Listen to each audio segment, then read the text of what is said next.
Kia ora, New Zealand. Welcome to Sweet Chain Live. My name is Matt Drake. This is episode 145.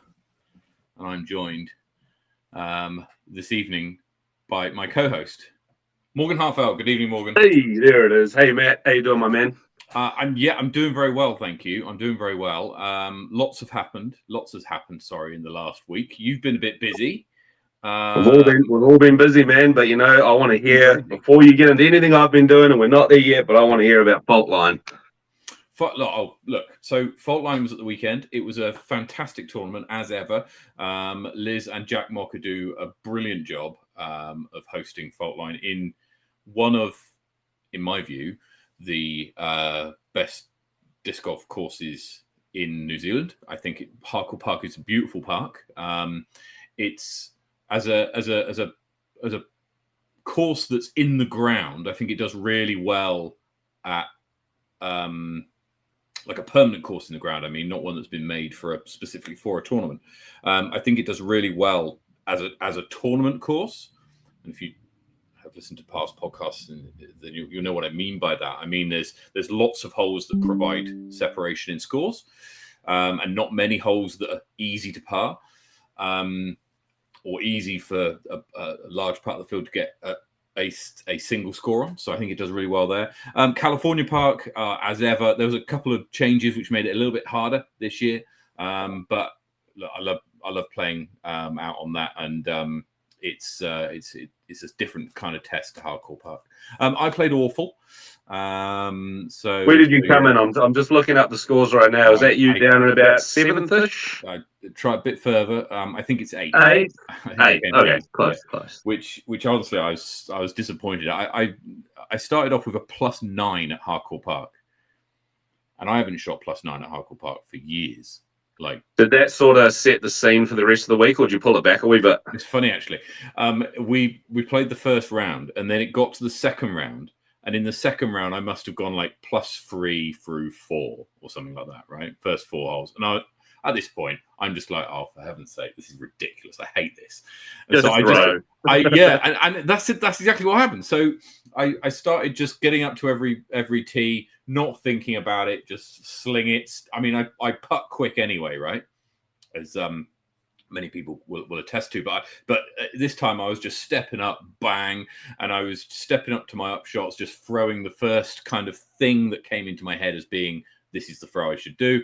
And I played clean for the rest of the round and actually managed to catch 3 strokes back. So yeah, I'm not sure what happened there. And then in this on the Sunday, where the weather was markedly better than the Saturday. Saturday was drizzle and cold and wind. And on the Sunday, we woke up, glorious sunshine, lovely day to play disc golf. And yeah, just couldn't put anything together. Couldn't put anything together. Well, at least the weather put it on for you, man. I'm sure no matter what the score was, you did enjoy yourself there. Oh, absolutely. And there was some fantastic results, which we'll get to in a sec, and some drama at the end in nearly all the divisions. So we'll get to that. We'll get to that shortly. Before we get on to Wahi Tapu, which is a huge thing for you at the weekend, you'll notice there's a disc missing from the wall behind me. So unfortunately, some say the most famous disc in all the land. Rip my Explorer from Perfect Flight, and welcome aboard to the I Love the Kia, which has finally arrived. So do you know what? I'd never thought when I took up disc golf that I'd ever get my face on a disc, and let alone a disc that I would go on to loathe. So I love it. Yeah, it's an accurate rendition of you, I reckon. It's perfect. I have to say, so once again, thank you so much, Jacko, for doing this. This is incredibly kind, and I know that I sort of joke about the Kia in a bit. I won't show it sideways on because it's ugly, but you get the idea. But also shout out to Disco Fever who did the dye, and Casey's really captured my likeness there. I don't know if I can put it sort of side by side, and you can see that sort of. There we are. Perfect. It's pretty accurate. So that's going to go up on the wall, put up shortly, and that will be there as a memento. I've actually got another one that should go up there. Actually, thinking about it, but anyway, we'll get to that later. Anyway, that's enough about me. Morgan, how was your weekend? You were pretty busy. Super busy. To be fair, man, I had so much help. We had so much help at the weekend through the guys at Elite Series. Not even just the guys on the board, but the other guys that are working with us. It made such a big difference in mine and Adam's weekend. A lot of stress was taken off our shoulders, and I just can't thank those guys enough because it really changed our whole experience for the weekend as well. I actually got to hang out quite a bit, take quite a few photos, enjoy the scenery, enjoy some shots right on Banter Corner off a hole number 2. Brilliant. But yeah, man, everything went so smoothly. I couldn't be happier, to be honest. I couldn't be happier. I mean, there's always little bits and pieces that happen throughout a weekend that you wish went a slightly different way, but they're so minimal in the grand scheme of things that I can't be mad at anything. I'm very, very happy. And thank you so much to all the people that came out for the weekend, because I'm pretty sure everyone was stoked from the minute they got there till the minute they left. That was pretty much our goal, was to have a top to bottom of the field that all got to experience something pretty special and all walk away with a big smile on their face. Certainly, I saw some of the sort of the social media posts and the videos and some of the pictures that were shared around of the weekend, and it looked like it was a fantastic weekend. And certainly one that I need to mark in the calendar and get myself. Hey, one thing, I'm wearing our opt-in player shirts. If you wanted to do a purchase of a shirt, and they come up fire. There were people wearing them all weekend, just looking so good out there. I'm so happy with them. Oh, and shout out Altitude Brewing, guys. Altitude Brewing, the title sponsor for Wahi Tapu this year. They put in some cash. They supported us throughout the whole process. Go and support them, please, guys. They're located down here in Queenstown. Go and get yourself some beers. And I believe they've got a Christmas beer hug pack out right now. So jump on their Facebook page and get yourself one of those for Christmas. Wow. I think I've seen some of their beers for sale in Wellington, actually. So I'm going to I'll have to. Yeah, they're all over the country. For the upcoming festivities. So yeah. Excellent. Right. Look, we've got a great show today. We're going to go through some hot scores to begin with. Then we're going to go through the results of the weekend. We'll start with Faultline, then we'll go to Wahi Tapu, and then we're going to bring in our guest this evening. Now, our guest tonight who's been playing some very, very good disc golf, and he's actually one of the he's improved his ranking a lot very soon, and you'll see at the end of the show how much he has. Ashton Clark is going to be joining us. He took out the MPO division at Lake Ohau. So we're going to be having a chat to him. It's been a while since we've had Ashton on the show, I think, but since back in the Discmania days, I think. The 1 in 10 days. The 1 in 10. And then, of course, Ashton did get down to the 1 in 4, actually, thinking about it. So it looks it's going to be have a good chat with him. Then we're going to go through some upcoming results, power rankings, and also an update on the Secret Santa, which, if you were involved in it, today was a pretty good day. And if you're in the chat right now, guys, and you're signed up to this and you haven't heard from us, please let us know right away, because Matt and I have both sent Facebook messages out to all of you with your Secret Santa details. Yep. And we've sent text to a couple of people. Just let us know if you haven't got them. Maybe even DM us. Yeah. Send us a DM rather than putting it in the public, and we'll get to it. Anyway, we're going to start with hot scores. Morgan, take us through the South. Take us through the South. Matt, I'm looking at, and I've just realised I've got Henderson on my list, so I'm going to start at Henderson. Skip over Henderson. You want to take Henderson? All right, we're going to start where I always start every week, down in the South, and my guy John O'Brown down at Queen's Park takes down the hot score for the week with an 11 down. It was awesome seeing you this weekend, bro. Can't wait to see you next time. Chingford Park, Troy Broad with a 25, 3 under par, and joining him on a 3 under par is also the Whistling Kite. Love the name. Brockville, we've got Mr. Tom McKay with a 5 under par. Queenstown Gardens, A name I'm not familiar with is a Hendrik Hornvik. God, I hope I got that right. Hendrik, he shot a 9 under par. Do you know him? I don't. No, it's a name we've not had on Hot Scores before. Well, there we go. Shout out to Henrik. Tucker Beach, a more familiar name to us. We've got Gus Van Giston with a -8. Over to Wanaka at Ely Point, we've got Mundo McDisk, another person that's very familiar to us, with a 4 under par. Mr. John Menzies takes down Lismore with a 13 under par. And then none other than Ashton Clark kicking us off in Christchurch at Jelly Park with a -16. I'm interested to know if he shot that before or after Wahi Tapu. Look forward to asking you that. You can hear me right now, Ashton, so get ready. Ascot Park still in Christchurch. We've got Nick Lass with a 1 over par. Queen's Park Reserve, we've got Malcolm at a 6 under par. And at Taylor River to finish the south, we've got Jaden Mack, even par. Take it up to the north, bro.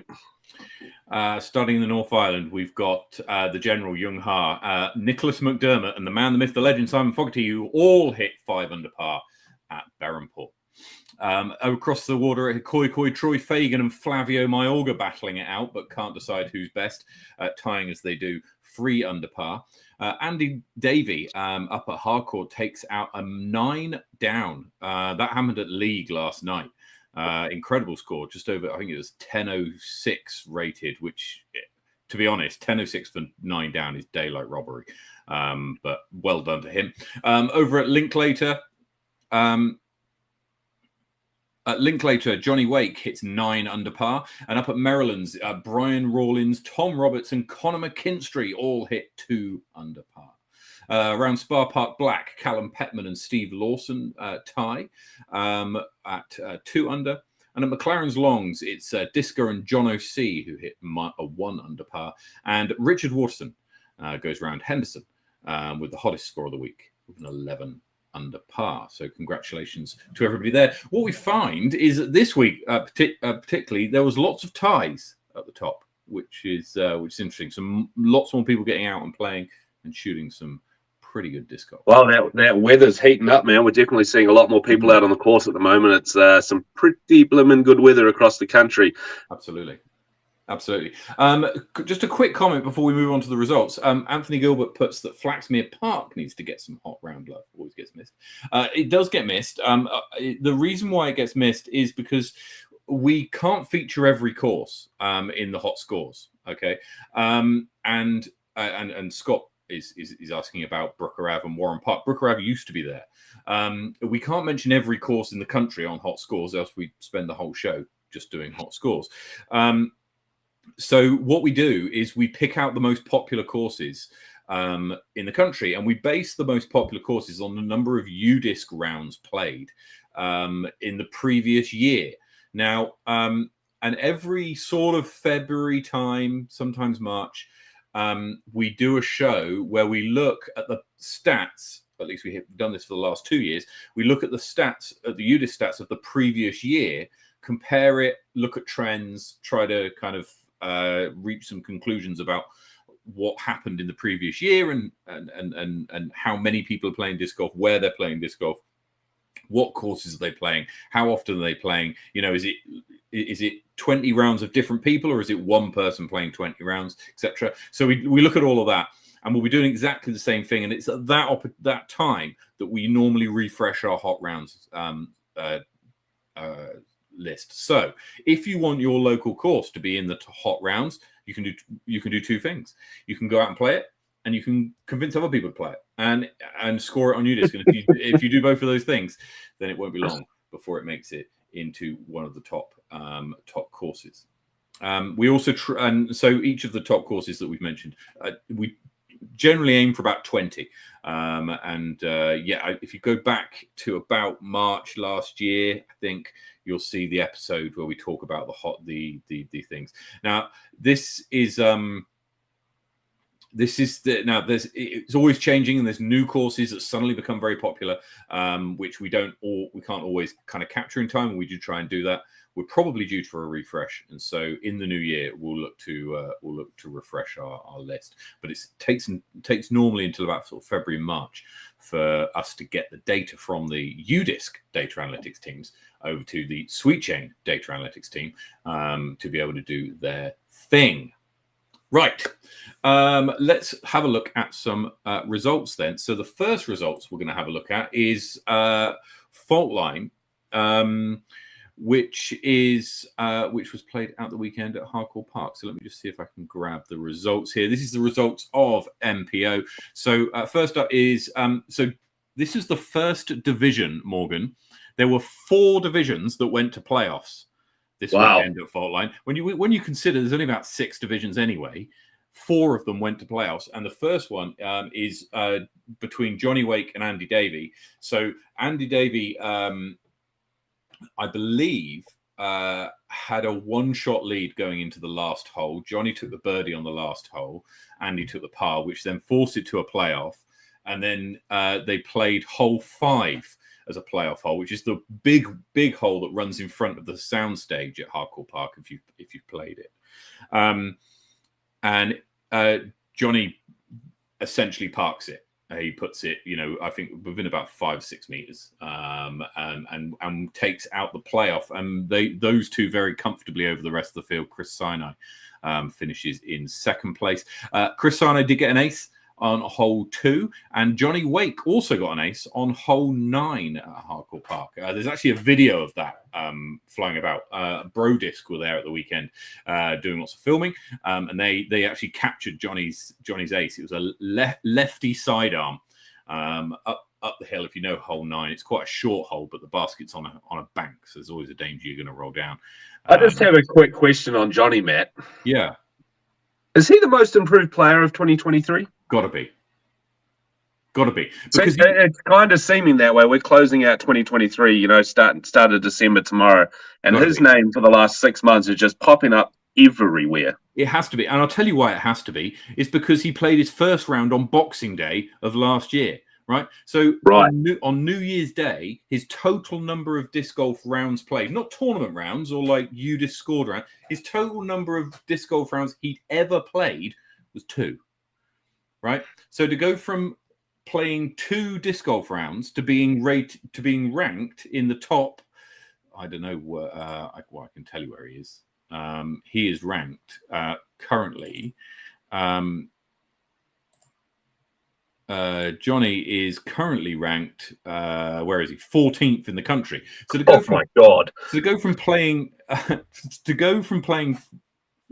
essentially 0 disc golf to 14th in the country in a year has got to be like the most improved. We'll have a look at some of the stats in the new year.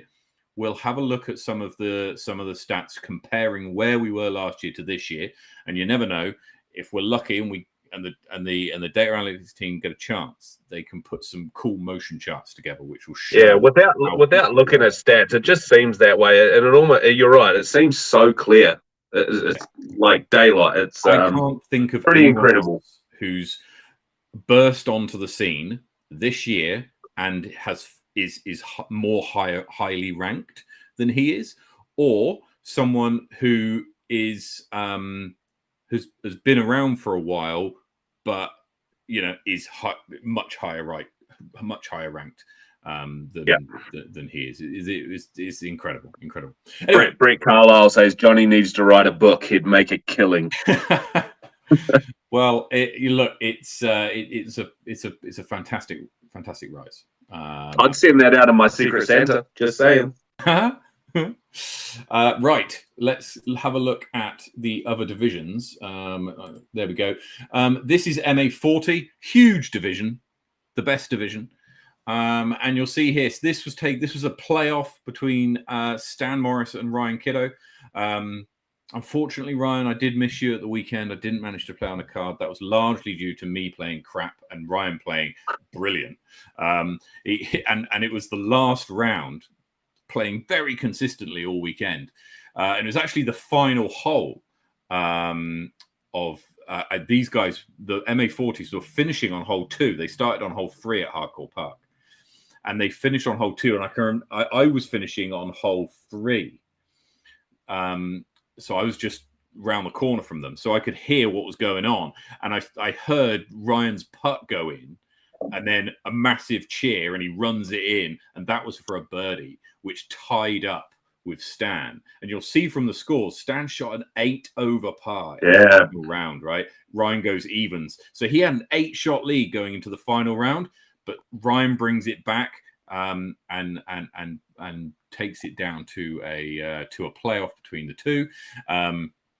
Stan puts it. I think Stan put it pretty close to the basket on this one as well. So well done to him. Take out Stan the man. Further down, Leon played some very good golf, especially over at California Park. That was good to see. 49. That's hot, man. Yeah. That's a hot score. It was 5 down at California Park. Was not a very often copied score. Richard always plays well at Harcourt Park. Gary Jarvis, we've spoken about recently. Sean Lincoln put some good rounds together, and then Phil McLeod made a good comeback on the Sunday. Let's have a look at the next division, which is MA1. This one didn't go to a playoff, although there was a playoff played for third place because there's prizes and whatever. And so Callum Petman takes out the win here by 4 shots over Matt Broughton. So well done to him. Close between Flavio, Ephraim, Ethan, and KJ. Flavio, Ethan, and KJ are all Wellingtonians. Ephraim's from Palm. 1, 2, 3, 4, 5 of them. Yeah, wow. Yeah, so very, very close division. And even further down, you go, you look down. The difference between second and what's that, 10th, is 5 shots. So some pretty close stuff going on in MA1. And then looking at the ladies' divisions, Amy Whitmore takes out the overall ladies' division, and then there was a three-way tie, a 3-way playoff in FA1. Right, so this is incredible. There's 3 playoffs. We get back to the soundstage, and everyone's like, "Oh, do you hear that MPO's going to playoff?" Oh, yeah. And then someone's like, MA40's going to playoff, and then someone's like, FA1's got a 3-way tie, and everyone's going mental because there's so much stuff to watch. Playoffs. Exactly. Everyone's on the soundstage watching it all happen, and they're playing the hole that crosses that plays kind of what is it? Tangential, is that the word? Opposite, if you like. The sound. That's a new word to me. I'm honest. And with this one, so Katie and Deb take their tee shots, and they're pretty good tee shots. They put them hole 14. They played, which is it's about 85 meters, I think. So for Katie and Deb, it wasn't easy to reach, but they put themselves into safe positions to take a par. And then Kath steps up and just fires this forehand that I saw it come out the hand, and I'm standing side on, right? And I'm stood side on to this sidearm, and the second it comes out, I'm like, that's good. That looks great. And it's got a slight Annie on it that just pulls out, and then just goes to the left of the trees, skips up, hits the pole, and just sort of rounds the basket for a tap-in birdie, and Kath wins the playoff. It was a fantastic shot, and Jack Mocker, who is tournament director and has played hardcourt about 100,000 times, said it's one of the best shots he's ever seen on that hole, and I would agree. It's certainly one of the. If I ever pulled something like that off, I'd be like, I'm well chuffed with that. It was brilliant to see, and to do it in a playoff as well, clutch, right? To do it in the playoff, well, you've got 100 people watching, right? The soundstage was full. It was just, and of course you had family members there because it was the final day. You had a few spectators who had come along to watch it. All done that, which was fantastic. In the junior division, Kieran McLeod takes out the win over his sister Caitlin, who comes second. So well done to him. He takes out the junior title for this year. Nice convincing win there by Kieran too. Just looking at the numbers, that's pretty consistent too. 68, 66, 68, 66, 67. That's just sweet. Playing consistent all weekend. That's very good golf. And, no ups and downs. Well, no ups. It's worth saying that these McLeod kids are slowly getting better to the point where they're going to start disrupting things. certainly in Wellington, but I'd love to see them start competing in events that are outside Wellington, just to sort of test their mettle a bit outside the capital, because they've been playing for a while now as a free. Braden came sixth, but he's a lot younger than the others. So I think Braden's 12, Kieran's 15, I want to say. Yeah, sure. And Caitlin's somewhere in the middle. So Braden's still got the growth bit to happen, to give him a bit more strength and perhaps a bit more distance. But look, the McLeod kids have done very, very well there. So yeah, that's one more division to go. MA3. MA3. Dan Pickersgill wins this by 3 shots over I think it was Mark Bauman and Kieran. Mark in second, Kieran in third, with another playoff. Yeah, it was crazy. So what happened for the non-winning playoffs, if you know what I mean, for the non-winning playoffs, they did a CTP from the soundstage up to the basket of 4. So rather than play a hole to decide the positions, which was very exciting because everyone can see where it's going. There's always a chance it's going to hit the hill and roll down, and it's quite an exciting hole. But Dan Pickersgill takes out the win there, Mark finishing second, Kieran in third. Nice deep division there too. Looks, I can't count there quickly, but looks about 15 to 18 odd people, maybe. Yeah. So what's that? 5, 15, 16 people. 16, yeah. 16 in the MA3 division. So yeah. So yeah, that was exciting. That was a very, very and look, hats off to Liz and Jack for doing a fantastic effort in organizing and setting it up. They always do a great job, and it was fantastic to see as well.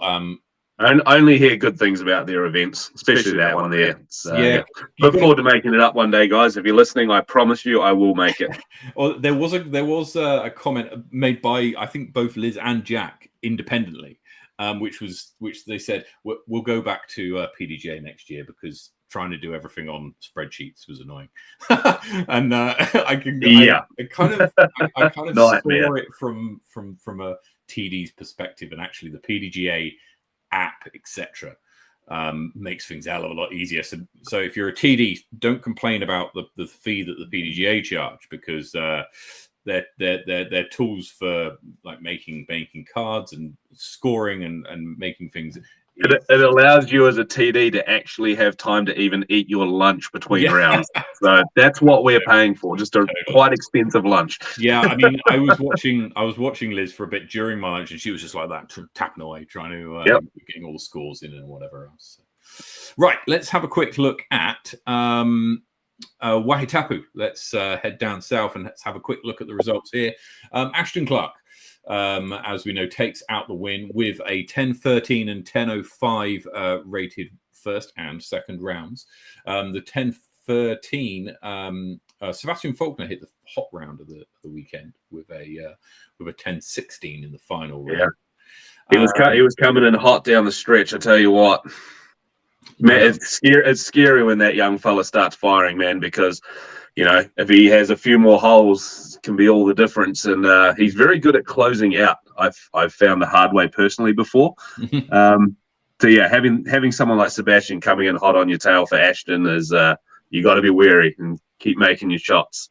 Absolutely. Mikey Yu in third. You mentioned that he had a lot of practice time this week at the course, and that looked to have looked. He was there before me, and he left after me. Jasper van der Meer comes in fourth place. A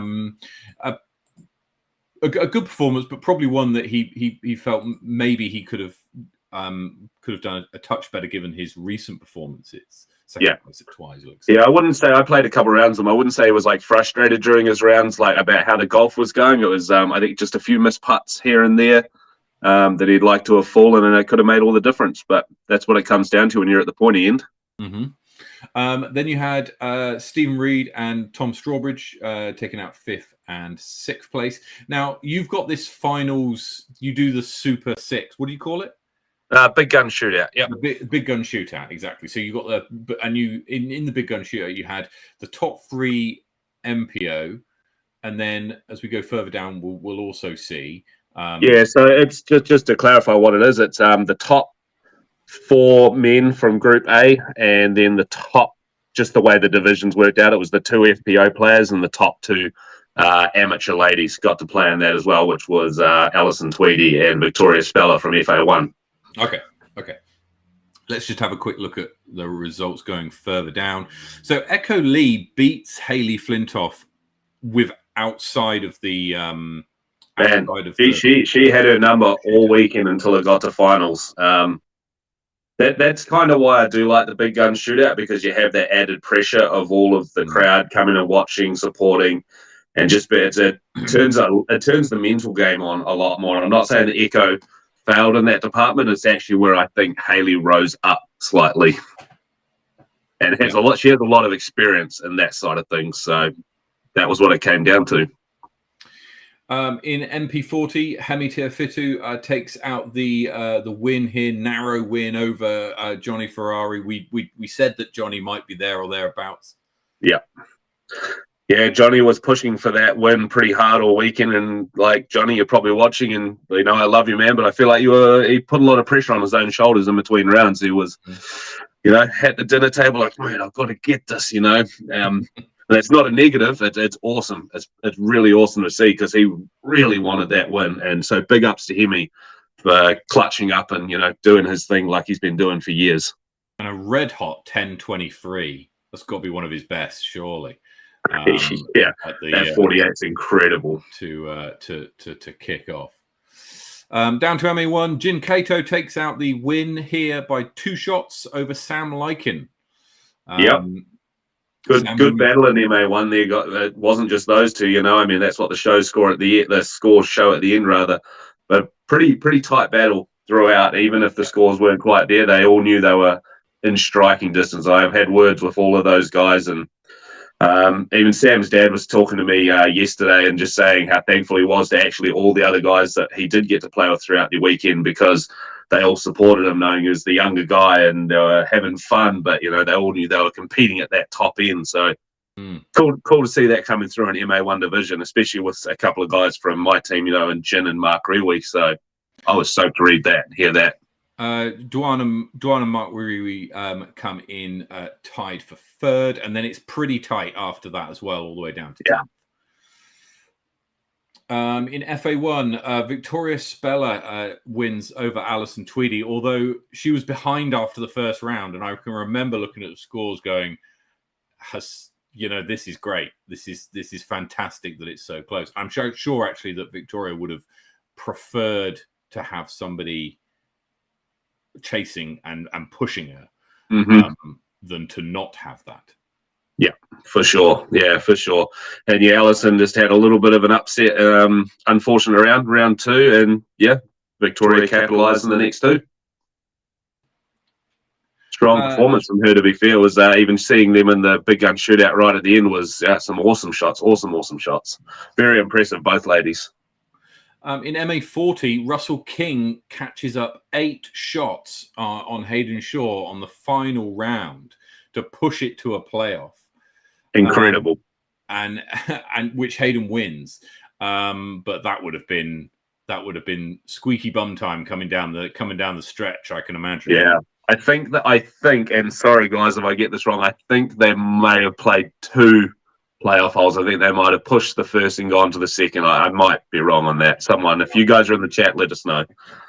Wow, it's fantastic to see the division so close. Honestly, it's great. Yeah. Marie Cummins takes out the FA40 division relatively comfortably, and Leon Botta takes out MA50 again, which he'll be very pleased with. That was the most heated division of the weekend, in my opinion. These guys are all good friends, and there was some serious banter going on back at the clubhouse, but professional banter, we'll say. And the golf told the story at the end of the day for that one. Yeah, good work, well done, Leon. And in MA2, it's Alan Megatron, who we spoke about. He threw the first disc in the first Elite Series of the first round of the first Elite Series. That's right. Have I got that right? Yeah, it was, and I kind of wish now that at hindsight, I wish I'd sent you the video to play right now, because he is now self-proclaimed the official priest of disc golf. He blessed the course, he blessed the event, the players all before, and then threw it inbounds on the first throw of the event, which is it's a big feat, especially stepping up for the first shot ever, and he got the good reaction from the crowd. It's what you want to see, and something which, you know, that's a pub quiz question for the future. That's for sure. Great battle in that division too, though, man. Like again, he won it by 7 strokes, but the next few places behind that super close, and you know, even my good mates Rob Tadman and Duncan Nicholson. It's good to see them right up the top end as well. So shout out those boys, the reserves as they call themselves. in any division. I mean, we talk about, they won by 7 shots. That's quite a bit, right? But actually, 7 shots can seem way more, especially if someone's pushing at the end and they might go bogey compared to a birdie. Yeah. And then there's you know, so if you're looking at the rounds, at the scores back halfway through the final round, might well have been very tight. And it can take just a few holes for that gap to widen. It can be 2 holes. The way that some of these holes play, especially hole 1 and 2. Easy separation right off the bat. You know, it can be a 4 to 5 shot swing in 2 holes. Yeah, fantastic, excellent. Okay, good stuff. Right, so when we do the rankings a little bit later on, we've got the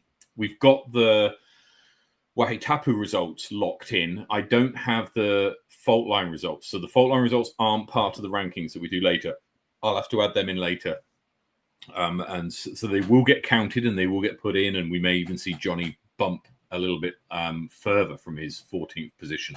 But we'll see when that hits in. I should imagine that this week we'll manage to get it done. There's Temuka coming up this weekend, but that's the only event, the last event of the year. Sorry. So in terms of, you know, sanctioned PDGA events that we're looking at. So right, let's bring on our guest at this time. He's been waiting so patiently in the background. I'm excited to get him in. We've been rabbiting on for quite some time, but we're going to bring in our guest. A little bit. So good evening, Ashton. Hello. The champ is here. He is. How's it going? Yeah, good. Thanks. Good to be back after a long time. It has been a long time, but recently you've been playing some very, very good golf. Yeah, I've been busy, yeah. So what's all that about? Tell us about what's all that about. Well, tell us what's happened. What do you think has changed, and when do you see the turning point, if you like, if there has been one, as being? So by all that, you're probably referring to the last 5 tournaments, I'd guess. Yeah. I kind of set it up for myself in a way so that I'd have back-to-back events on purpose, just because in the past I think that's when I've played the best. Like, surprise, you know, you play a tournament every weekend, you get more confidence. But yeah, I think that's one of the main factors. I kind of had a bit of a break over the winter, just, you know, step away from tournaments for a while, and then set myself up this little run of events in a row, and I think it paid off. So yeah. Well, it definitely has paid off, man. I mean, you played superb golf all weekend. I was well impressed. It might just be your sponsor. Let's shout them out. Crossbow Coffee Roasters. It might be that fresh brew that's keeping you going. Yeah, for sure. That's definitely another one of the factors. I think obviously you mentioned earlier on, Matt, I was part of the Discmania thing, and I think at that time, probably about over a year ago now, I was putting a lot of unnecessary pressure on myself just because of that extra layer of competition on top of the competition, you know. So kind of dropping back into a more relaxed sort of team environment has been really good. Kind of changed my approach to the whole tournament thing as well. And Guy's just been a legend the whole time, like real supportive and everything before every round. And they're hooking me up with heaps of coffee, which is awesome. And you know, there's a few little bonuses here and there, but no, it's been awesome, eh? Yeah. Because I'm looking back at the results, and it's really so you win the Chartreuse Bay Charge, over some strong opposition. Sebastian Faulkner, Jasper van der Meer, both of whom you played this past weekend as well. Then you have the 9th place at Hanmer, which was probably a little bit of a fly in the ointment. Yeah, somewhat. So that the part of the reason why I kind of stopped playing over the winter is because I've kind of found out that I'm notoriously bad in the rain and the cold weather. I didn't so I was like, oh well, I might as well just come back when the weather gets nice. And if you heard about Hanmer, there was pretty shocking weather, and it, the trend kind of continued. Played pretty bad, but I just picked a few things from that tournament because there was a few pretty obvious weaknesses, I think, and I just picked those up and worked on them for the next week or so before the next one, and kind of ironed out all the mistakes from that one. And then kind of since then, I've been playing a lot cleaner. Yeah. Rapper Rumble was 6th. Yep. And then that was another one where I think I kind of played quite a lot below my potential, but also up in the North Island fresh course as well. It was a bit of a different vibe than what I'm used to, so I have to go and get some revenge on that course, I think, in the future. Absolutely. Just going back to the playing on playing in the wind and the wet and the cold. Is it which out of those 3 would you say has the biggest effect? And if if you put them in order of, I don't mind wind at all. Wind's fine. You don't mind wind? Okay. It's probably just the cold, to be honest. I don't know. When you can't feel your hands, I just can't throw. So you would have been pretty happy at the weekend just gone when the wind just basically disappeared for the last 2 rounds. Yeah, no, that was beautiful. Oahu's a pretty special place even on a bad day, but we just had the best run of weather you could possibly ask for last weekend. It was amazing. That's interesting. And then you turn up at Twizel after Rapper, and you were predicted going into that tournament to finish 10th, came away 5th, which you would have been very pleased with. Yeah, I was pretty stoked with that one. I've never finished in the top 10 at a New Zealand major, which has been a bit of a thing for my disc golf. Kind of had the majors as a bit of a target. So that was nice that I'm not heading to nationals this time. So the South Islands was kind of like my version of nationals. So I was pretty stoked to come away with a good finish there. And then Bros for Chains in the in Christchurch, where you are there, where you come second to Jacko. Yep. That course. First of all, that course is amazing. I think it's going to just absolutely skyrocket the level of disc golf in Christchurch. All the people playing casual rounds on that thing, just going to lift the level. The weather was pretty shocking though. Like the wind on that second round was probably some of the worst wind I've ever played in. And it was it's pretty impressive to watch Jacko shoot. I think he shot an even on that day, and everyone was going like double digits over par, and that was really opened up that gap. But yeah, I definitely learnt a lot from playing a couple rounds with Jacko, especially in the conditions like that. And I think I actually kind of utilized a lot of the stuff I learnt from kind of hanging out and talking to him and playing with him at Oahu, and man, it paid off. It's just like a slightly different approach. Yeah, so someone with Jacko's experience and just in playing for so long and every single type of terrain and weather circumstance, and just seeing the shot selections that someone like that actually chooses when you might be stepping up next and going, oh, that's absolutely not what I would have thrown. But 100%, man. Yeah. Like, most people look at that course map, I don't know, if they haven't been there, and they think, oh man, you're going to need an absolute cannon to shoot well there. But he just smoked us all with a Kia pretty much. Just it was ridiculous. Yeah, Kia up the middle or inbounds, taking probably 80, 90 meters with the Kia at a time. You're on that course in the wind on that day, you're probably only really I don't know, myself personally, probably only pulling out a distance driver on like 3 or 4 of the tee shots.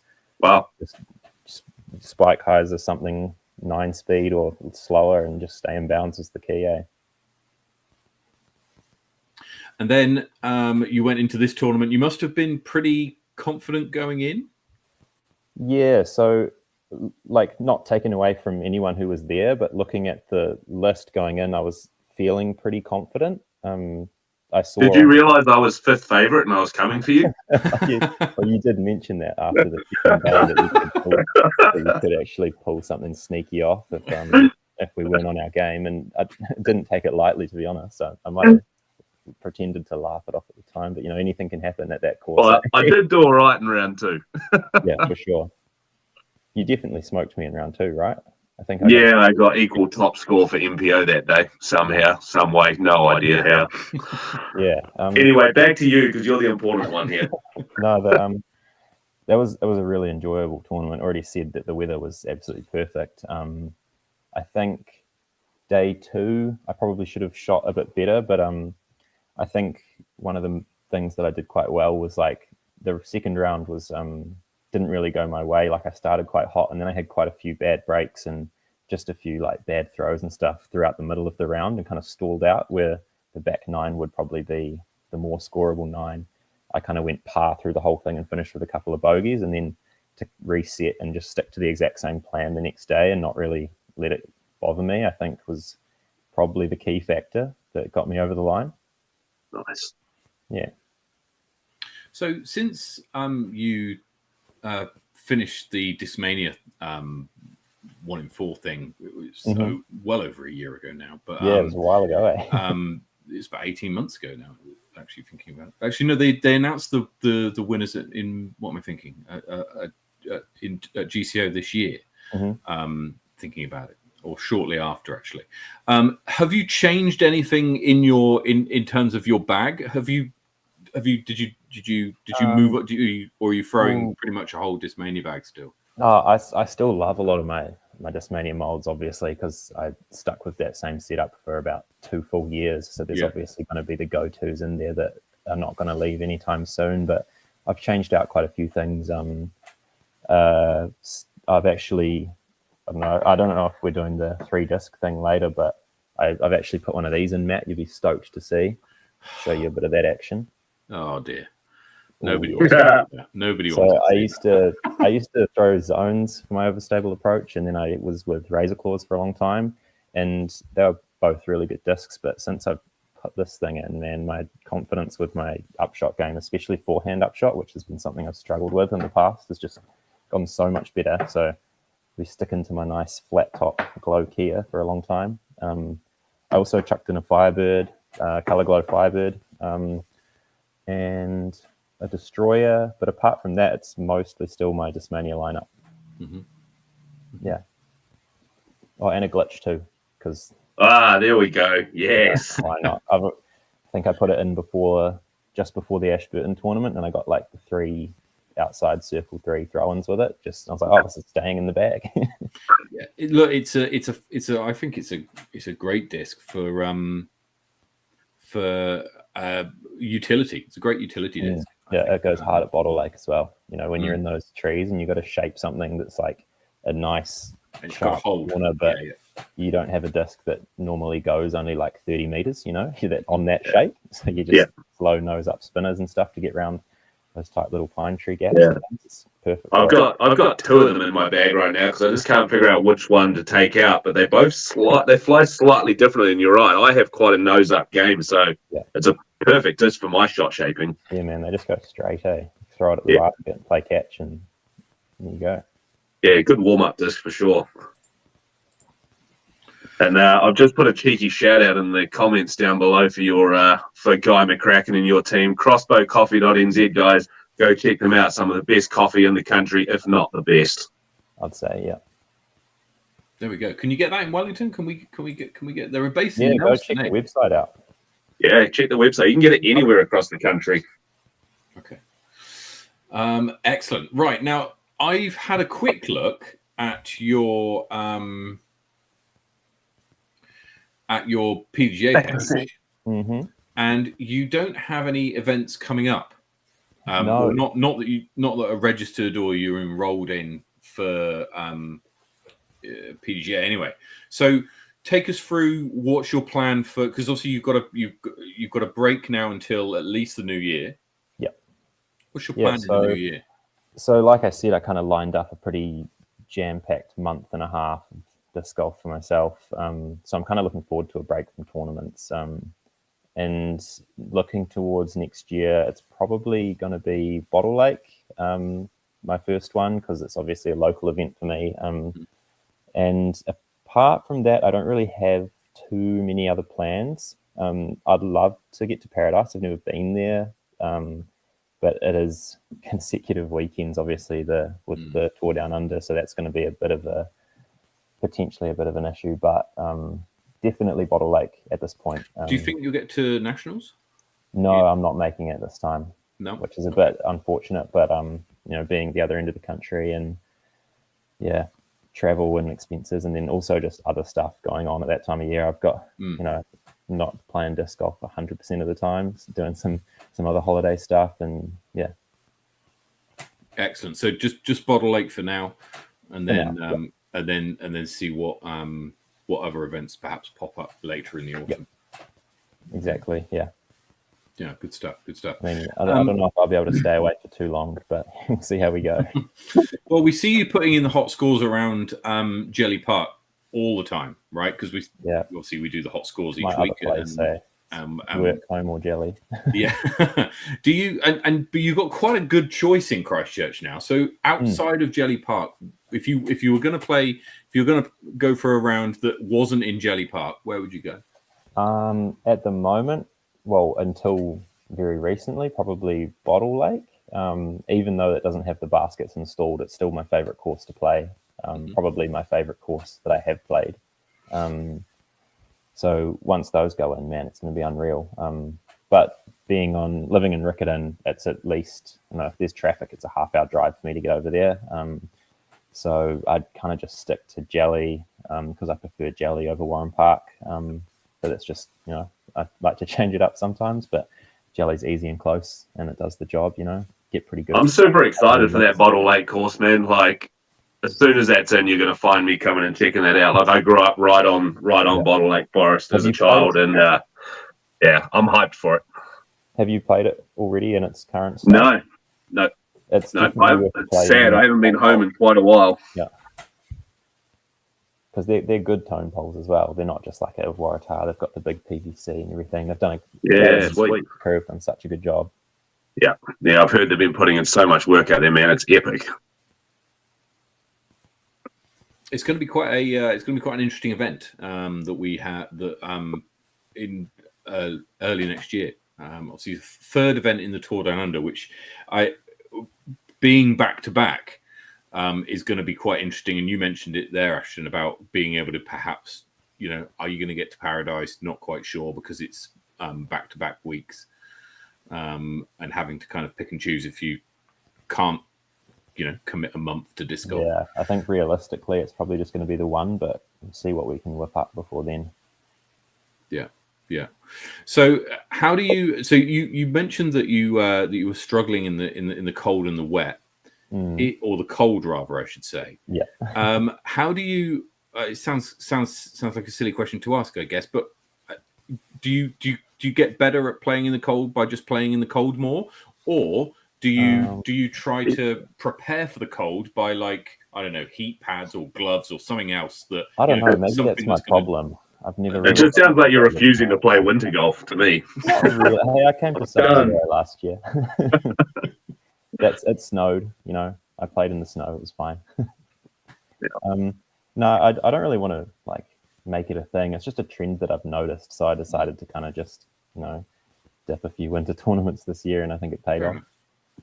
Because I've kind of had a soft goal this year of getting above at the 970 mark, closer to 980, because I think I'm definitely good enough to be there. And I looked at the rounds that have been kind of keeping me below that sort of average, and I'll go back and think about what happened, and it's usually raining or cold, and I'm like, I can fix that.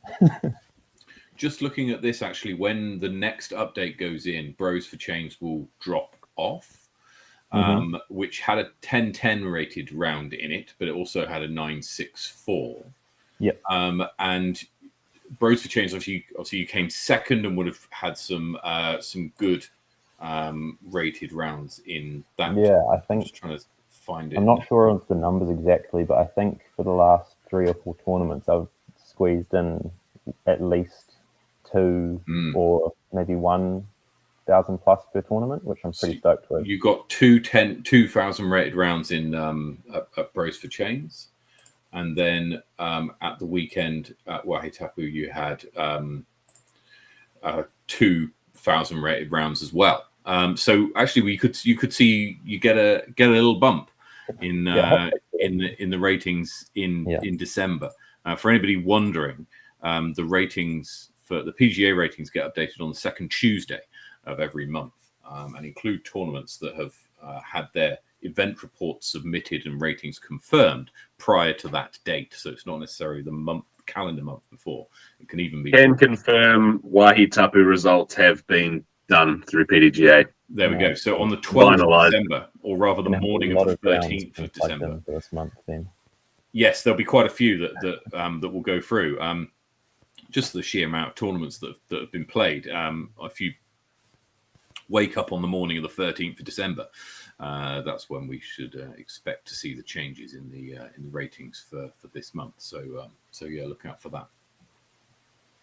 Excellent. Right. And Tom Strawbridge giving some ratings, some sass.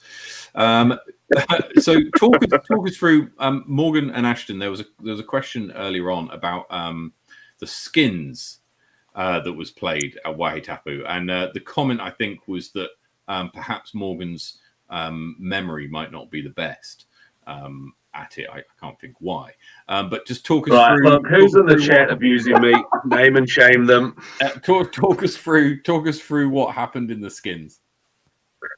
I was only there for the first couple of holes, and then I had to drag my speaker all the way back up to the building. But there was 4 people in the skins: Calvin Cummings, Arne Burgess, who won his spot during the Polar Plunge the night before on the Friday. Who were the other 2? Tommy Strawbridge, and oh my gosh, they've called me out and they've got me. Who was the 4th? Oh, sorry, team. I can't remember who the 4th player was. We got Tom and Arne in the chat, so one of them's going to remember because they played with them. Come on, Tommy, tell me who it was. We've got Arne. Anyway, Calvin. Oh, Rewe. Yeah, no, don't worry about him. Yep, it was definitely Moneybags Rewe. I should know. He's on my team. Far out. And we did a whole video on it, didn't we? Talk us through what happened. So they had a push for a number of holes there to start with, and the pot got up to $300. And I believe Calvin took down the $300 putt with like a 22 meter putt, which is all on film. It's all posted all over social media. Wow. That was his $300. You push your way through. Everyone except for Arne won cash, but he won the CTP that Bray Marsden put up, which was a cool NZDSS Innova stamped disc. And on the final hole, Tom Strawbridge from Banter Corner, which is I saw this right on the corner outside my bedroom, 160 odd meters from the corner all the way down to the lakefront. The basket's about, 5-6 meters off the lakefront, and he put it within 3 meters of the pin and probably missed the basket by about a meter for the ace. So pretty incredible scenes to finish that one off. There's a lot of ace calls on that shot, eh? Yeah. Oh my God! That's my favorite one in the background of that video. We've got it here, right? We've got it here. Hang on a second. Tommy Strawbridge, 25 meter putt was unreal from Calvin. So here is the video. This is posted on Tom's Facebook group, a Facebook page even. Here we go.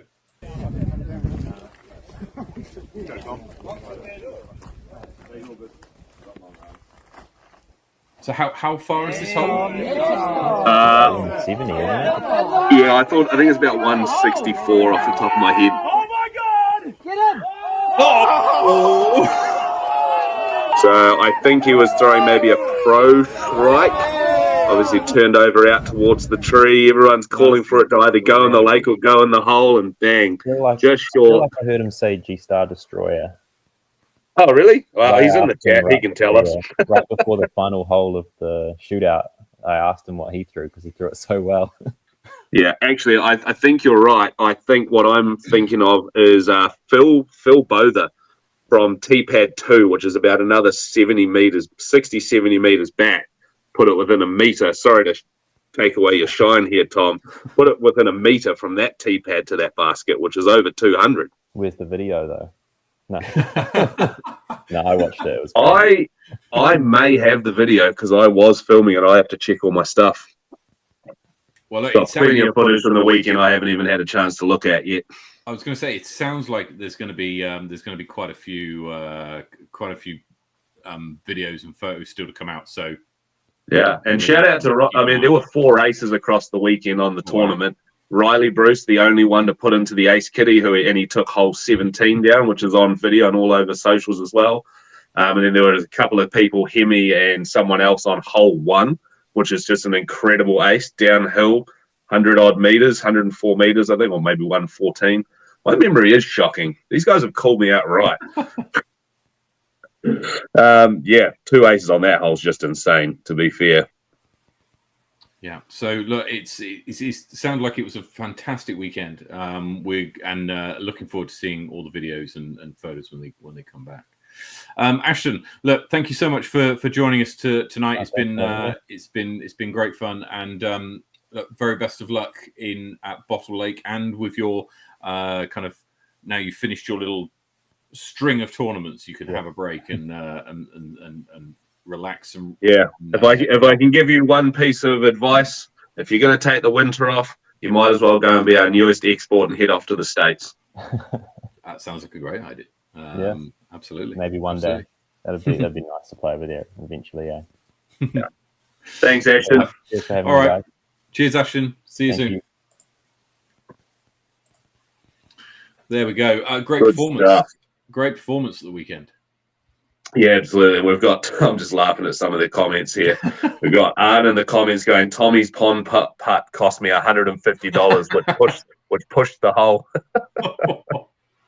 Outrageous. I look forward to seeing all of these. This looks like good fun. Looks like very, very good fun. Yeah, that's definitely something we're going to continue on into the future, because that was awesome. I was gutted. So I've got a big JBL speaker and microphones and whatnot, which I just bought before the tournament personally, and then I was just dragging it around with tunes just blaring, and there's a little bit of banter going through the microphone during the skins tourney, and we got right down as far away as possible from my car, and it died. I was like, it's on wheels, but man, it's heavy dragging it up a hill. I was like, I'm not going to drag it through the forest. I'm going to leave for a couple of holes. So I missed the last 2 or 3 until they got right back to the end. Excellent. Okay. Right. Well, let's have a look at, we've got coming up in just over 25 days' time. Or 24 days' time? 24 days' time. It's a very special day. It's Christmas Day. It looks like Christmas. It is indeed. Now, the Secret Santa is something which has been running. We've had this kind of sign-up period has been happening. That's finished. The names, Morgan, was sent out earlier on today. So both you and I, during today, we were messaging people with who their Secret Santas were. Now, if you entered Secret Santa but didn't get a message from myself or Morgan earlier on today, then please make sure that do 2 things. One, first of all, check for like message requests or hidden messages or whatever, because if we've not talked to you before or we're not friends, then it might have dropped into like a spam folder or whatever the Facebook equivalent is. And so check that first, okay? If having done that, you still don't see it, then please reach out to us, because we're fairly sure we got everyone and we covered everybody off. But please, have a look. And now comes the really fun part. You've got 18 days in which time to put your package together and to have it and to send it off. And then, Morgan, I wanted to know from people. I put this post out earlier on today. Let's just see. I'll just hide that comment. Let's just have a quick look at this. This is a post that I put out onto the Disc Golf Secret Santa page earlier on today, which was, what will you do when your package arrives? Okay, will you open it away, or will you put it under the tree and save it for Christmas? And this is really divided. So we've had 25 people have voted on this. And what's this? What's that? 15 have said that they're going to put it under the tree and save it for Christmas Day. It was the other way around. When I voted, it was the other way around. It was 60-40, the opposite way. Yeah, it's been kind of flip flopping. It'll be really interesting to see how this comes out. Now, what obviously we want to see is we'd love to see people. Where are we? Here. We'd love to see the packages that people have been sending. So when you do get your package, if you do decide that you're going to open it before Christmas Day, then post a picture into the Secret Santa Facebook group, because we'd love to see what everybody's been getting. And even then, on Christmas Day, if you're one of these people who saves it and you've got enough self-control to not open your Secret Santa package prior to then please post what it is there, and we'll share some of the ones on the show. It's going to be. I would also suggest getting them sent sooner rather than later. I would agree. Yeah, absolutely. The old post system around the country gets a little weird that time of year. So it certainly does. No one's going to be too sad if it arrives a couple of days after Christmas, but we set the deadline of the 18th of December, which is in line with NZ Post recommendations. However, we would advise that you send it a little bit earlier if you can. Right. Let's have a look at upcoming events then. The Temuka Tussle is this weekend on the 3rd of December. And then we've got to wait until Egg Monster, our first weekend of January at Inglewood, which is the second major of the season, first one of the calendar year. Can I pause you right there before you get to the next event? Yes. Guys, Temuka Tussle, if you're not aware of the area, Temuka is an incredible little township, and they have a campground that backs onto the Temuka course, and you can literally camp off of what I think is hole 4. All the facilities there, and I can't recommend going down to that course and just getting involved. Get down there, see Chris Smith, play the tourney, stay at the campground. They've got epic places to eat all through town. Get amongst that one, 100%. Yeah, there's still plenty of places left, and it's a one-dayer as well, so quite an easy event to kind of go to and get. Yeah. And get. Tommy's just mentioned that Hayden Shaw also has a one-dayer this weekend at Maryland's. Oh, excellent! I didn't see that, so yeah, we'll have to make sure that gets onto the. And Craig's saying it's full up, so Temuka Tussle has sold out. I think so. We'll yeah. Well, that's some good promo for next year. Yeah, indeed. Then there comes the doubleheader of the Roxburgh Open and the Southern Smash. The Seafarer in Dunedin is the weekend after, same weekend as the Topor Classic, which is the first Tour Down Under event. And then Midsummer's Dream if you're in Christchurch for that weekend for the first event. And then the events 2, 3, and 4, New Zealand Nationals, Bottle Lake Open, and Paradise Plates, round out the Tour Down Under. Now, there's been some announcements on this. Obviously, it's been confirmed that Juliana Corvo, Zoe Andyke, and Nate Perkins are all coming to New Zealand, which is fantastic news. They're all playing all the events, I think, apart from Juliana, who's missing Paradise. But the other two are playing all of every event, which is fantastic to see. There's been a lot of questions. We asked a few questions on the show a couple of weeks ago about the Tour Down Under and its progress and the names and the players that we were seeing and how it's progressing and etc. Well, I'm really pleased to say that next week we'll be joined on the show by Henry Pearson, who's the tournament director, for a bit of an update on the Tour Down Under. He'll be on the show to answer all your questions and also answer our questions about the Tour Down Under, how it's progressing, how the tournament organization's going, how he feels the promotion, etc., is coming along. So if you've got any questions that you want put to Henry, for next week, then feel free to message them through to myself or to Morgan, or indeed to wait until the live interview and pop them in the chat, and we'll be going through them. So that's next week's show. Henry Pearson will be on the show to answer all of your questions and to give us a bit of an update. Following that is the Queenstown Classic, which comes in mid-March, and then the Garden City Open at the end of March, with Montana Flat in mid-April. The Montana Flat Festival. Woo! Looking forward to that one. And finally, to the power rankings, we can see here Ashton Clark moves up 2 spots to 3rd, which is his highest ever position, highest ever ranked position at the expense of Joe Barry and Jay Watkinson.